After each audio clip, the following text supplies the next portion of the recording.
നിന്റെ ഉള്ളിൽ ഒരു മുത്ത് രൂപപ്പെടുന്നു, കർത്താവെന്ന മുത്ത് രൂപപ്പെടുന്നു. സഹനത്തിന്റെ തീയിൽ വളർന്ന ഈശോ എന്ന മുത്ത് രൂപപ്പെടുന്നു.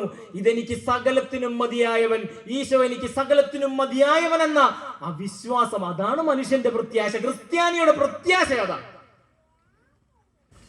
ഈ മുത്തിനെ കുറിച്ച് ഏറ്റവും നന്നായിട്ട് പഠിപ്പിച്ചിട്ടുള്ള ആളാ അപ്രയം എന്ന് പറഞ്ഞ കവിയാണ്. 4-ാം നൂറ്റാണ്ടിലെ അപ്രയം എന്നുള്ള കവി.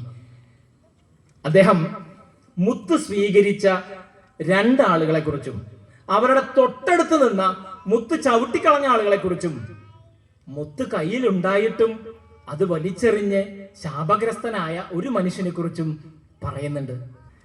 ഒന്നാമത്തെ ആള് ശേബാരാജ്ഞി മുത്ത് സ്വീകരിച്ച ഒരു വ്യക്തിയാണ് ശേബാരാജ്ഞി എന്ന് പറയുന്നത്. ദൈവത്തിലെ യഹോവയായ ദൈവത്തെയാണ് മുത്ത് എന്ന് പറയുക.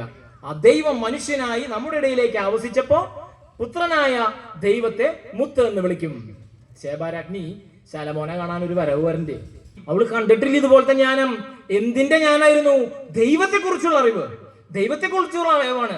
1 രാജാക്കന്മാർ 10-ാം അധ്യായം 1 മുതൽ 10 വരെയുള്ള ഭാഗം വായിച്ചു കഴിഞ്ഞാൽ മനസ്സിലാകും. ശേബാരാജ്ഞിക്ക് ശലോമോന്റെ അറിവ് കിട്ടാൻ വേണ്ടി ബിസിനസ് വ്യാപരിക്കുക. എന്റെ ശലോമോന്റെ അറിവ് എനിക്ക് വേണം, അത് കിട്ടാൻ ഞാൻ എന്തൊക്കെ തരണം? വേദപുസ്തകം എഴുതി വെച്ചിരിക്കുകയാണ്, രാജാക്കന്മാരിൽ എഴുതി വെച്ചിരിക്കുക. അവള് കൊണ്ടുവന്ന പൊന്ന് ലോകത്ത് ഇതുപോലെ നല്ല സാധനം കാണില്ല.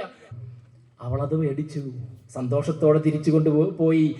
ഏകദൈവ വിശ്വാസം, യഹോവയായ ദൈവത്തിലുള്ള അടിയുറച്ച വിശ്വാസം കൊണ്ട് അവള് പോയി. കൊടുത്തത് ആരാന്നറിയോ?